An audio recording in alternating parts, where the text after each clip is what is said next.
and then we subtitled that Innovation and Entrepreneurship.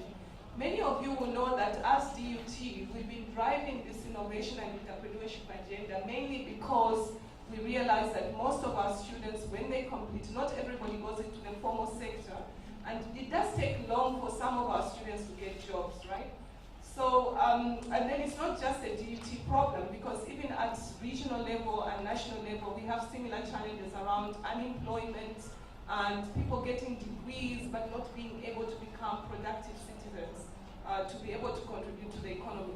So this drive around innovation and entrepreneurship, if you look at even recent trends, if you look at data, most small, medium business enterprises are known to not last beyond 2 years on the average. So people start with an idea, but after 2 years, the idea just collapses. Then the question we ask ourselves then is around, as women, and working with men, of course, how do we become the agents of change? How do we contribute to ensuring that we mentor our youth, we mentor especially the female youth as well, women youth, so that they can become active citizens. In terms of the university strategy, of course, we say we are student-centered, we are engaged, but what does that actually mean? So engagement on our side means that, as a university, we are not as an isolated island like those people on the hill, right? We are supposed to interact with people around us, communities around us, and to form partnerships which help us to provide opportunities for our students for apprenticeships, but also for voluntary work, because many times we think that students are just asking for things like, you know what, give me funding, I need a bursary, but we also get many students who want to give back to the community. But what platforms are there as a university where students can come and volunteer for a project and feel that they are also giving back? So today, we of course, because it's Women's Month, and we know that we also recognize all those women who fought for us to have the freedom that we have. We realize that if, as women, we do not speak out on the social inequality and injustice that takes place, both in terms of opportunities that are there, representation of women in different fields, and it's great that we have someone also from the police service, because there are certain areas where most women will think, maybe I can't go into that field, it must be very, how do I survive? Then there's women in leadership, which is also an interesting challenge in terms of ensuring we have enough representation there. But also it's economic power, really, because if you think about it, if a woman is able to get into business, is able to start their own enterprise, they can actually help a lot of other people. Not becoming women who kind of, in some cases, I must say, you do get some cases where you say that, well, when women become leaders, they don't promote other women. And when women are doing well, they kind of attack other women. I think after attending, there was a lecture I attended last week from Professor Siria, who's one of the female deans in health sciences. And in her lecture, she had a quote about women who don't support other women go to hell. Was that from the Bible? I can't remember where it was from. But it was trending somewhere. And then somebody asked me, oh, Prof, this lecture, you were there. Is this allowed to be said in a lecture?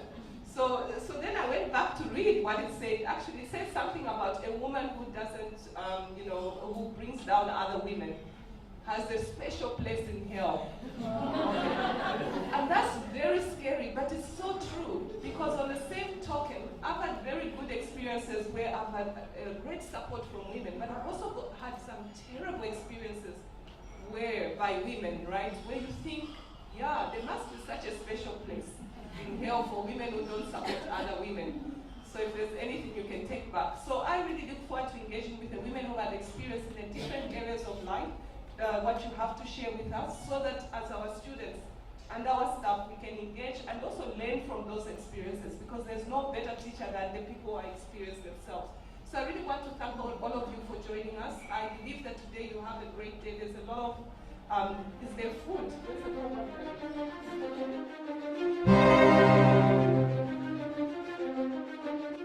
Women, by their nature, we are commanders, and we are able to control the situation where we come in. So when we came into the police, we challenged the police service to change the structures, to change the strategies that were within the police, to bring about change and to also accommodate women within the policing ranks. We first challenged the organization to appoint women in senior positions, and that enabled us to be where we are today. The first visible change that we brought about as the police, I will say to you, is the ability for us to join the police itself.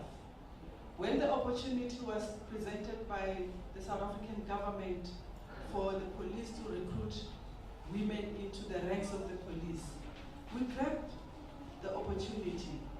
We never doubted ourselves. We never even looked back. We went there, we applied. At that time, I just finished my matric and I was looking for what am I supposed to do next with my life. I wish to be a doctor, but I come from a very underprivileged background.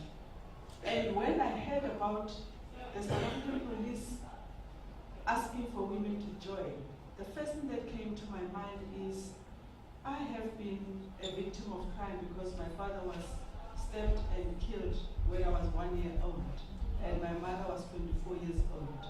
And I said, there comes now an opportunity for me to go out and make sure that all the perpetrators of crime are brought to book. So I went there with my conscience saying, I'm going to show all of the criminals that no child deserves to grow up without a father. No child deserves what they did to me for robbing me of my father. Little did I know that I'm actually joining this organization so that that anger can leave me. Because when you are in the police, on a daily basis, when you are in senior management and you listen to the crime that happened yesterday, then you realize how fortunate one is at a particular time. So that is the origin of how I came in and how I enjoyed and managed to stay in. How was it for us when we joined? The environment, men when we came in, they look at us as little toys that are coming in. How are they going to accommodate us? And they will say, Ntombazane,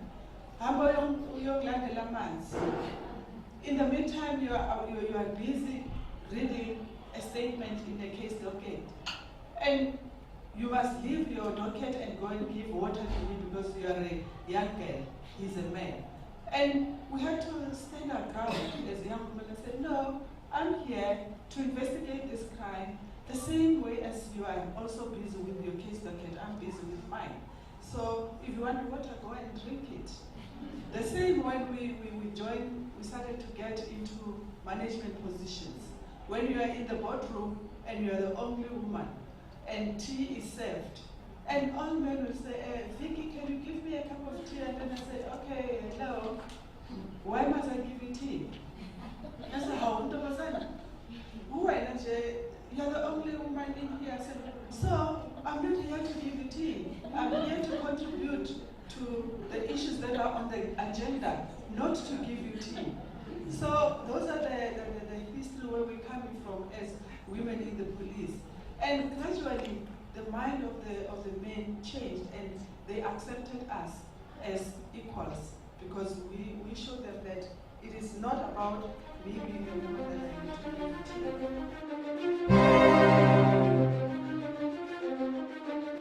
I want to take you back to a dream that I had when I was a little girl.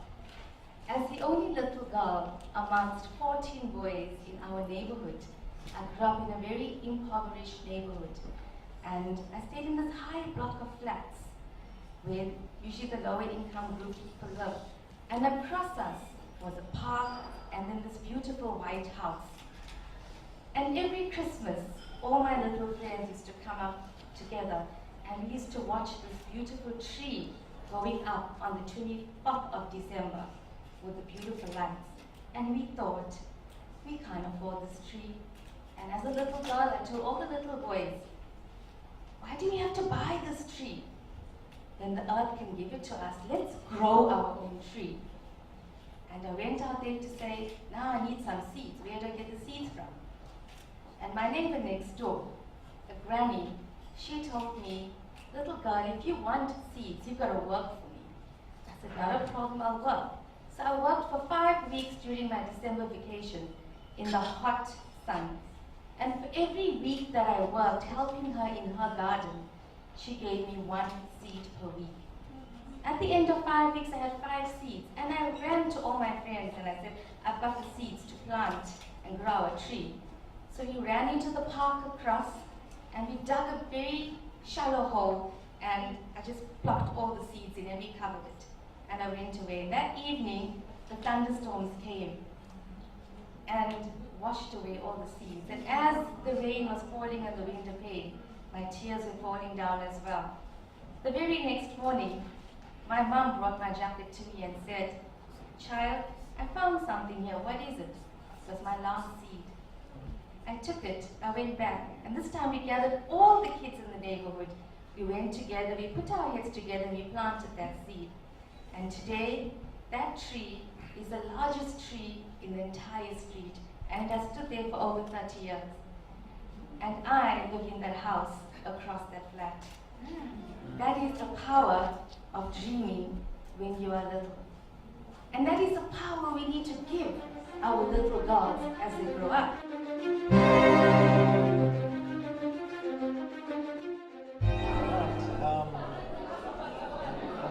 Thank you for attending the event. It was really exciting and insightful. How does it feel for you to be surrounded by such successful women and encouraging? Well, it shows to me that nothing is impossible.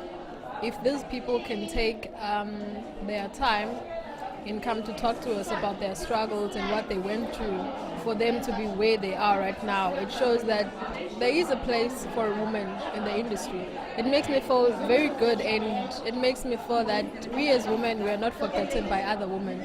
So them coming back to talk to us, it makes me feel very much of a woman. And also, what would be your takeaway message, and probably maybe to some other ladies who may not get a chance to come? Well, the takeaway message would be a woman is an agent for change. Everything that you want to see changing around you, you must first be an example of that. As a woman, we are carriers, so everything that we carry on us will multiply.